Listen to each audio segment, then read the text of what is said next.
The news day continues here on One News Now. I'm Sean Yao. The Health Department has ordered hospitals to reopen their COVID-19 wards.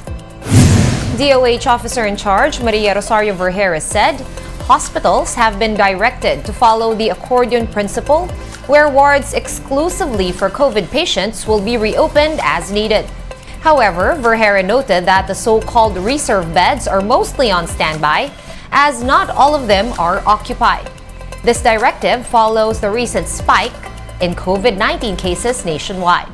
So far, hospitalizations remain manageable, while some hospitals are seeing moderate to high admission rates due to the lack of ICU and non-ICU beds.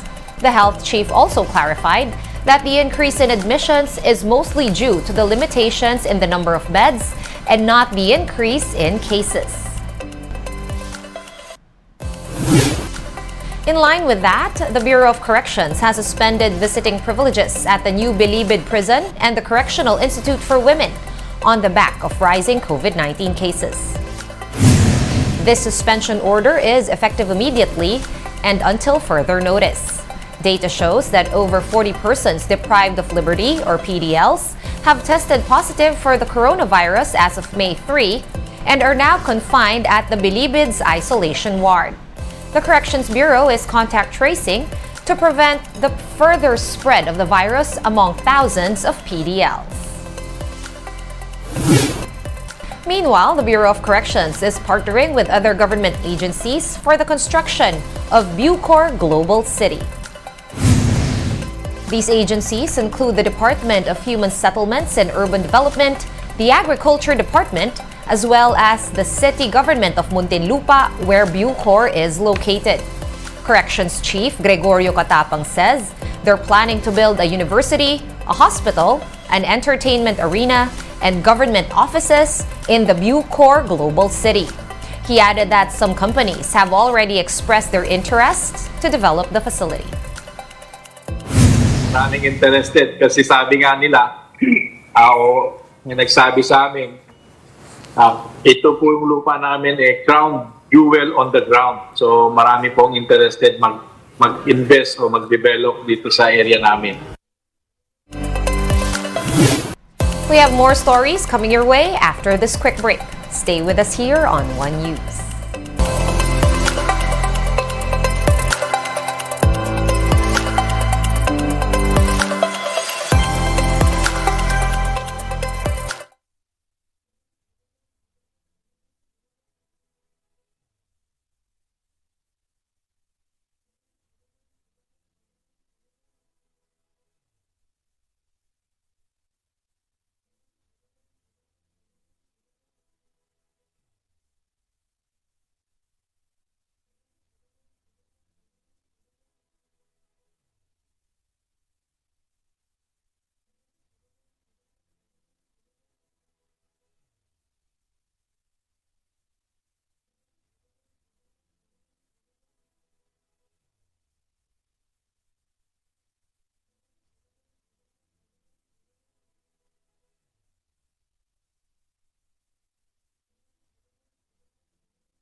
dismissal and filing of administrative charges against 4 senior officials of the National Police Force.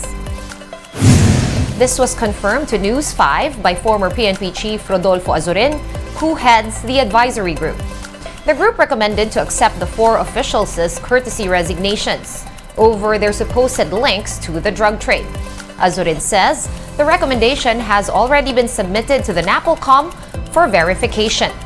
DILG Secretary Benhur Abalos, who is also the chairman of the NAPOLCOM, said the findings of the 5-man panel will be released to the public in the next 2 or 3 days. Current PNP Chief Benjamin Acorda, meanwhile, assured the public that policemen linked to the narcotics trade will be held accountable.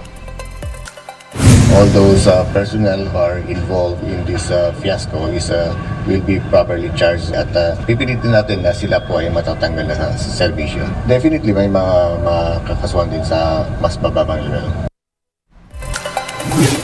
Let's now take a quick look at today's other top stories. A social weather stations or SWS survey shows that 72% or a majority of Filipinos find SIM registration easy, while the remaining 28% consider the process difficult. The poll also showed that 56% of Filipinos have already registered their SIMs. Meanwhile, the camp of former Senator Manny Pacquiao will pursue other legal remedies in his battle with Paradigm Sports Management. This is after the Pac-Man lost the lawsuit filed by PSM for breach of contract. A U.S. jury ordered Pacquiao to pay about $5.1 million or 282 million pesos in damages. And the Land Transportation Office is planning to shorten the exam for driver's license applicants. The LTO says the lengthy procedure is one of the reasons why many resort to patronizing fixers. One News Now will be back at 5:30 p.m. I'm Sean Yao. We are One News.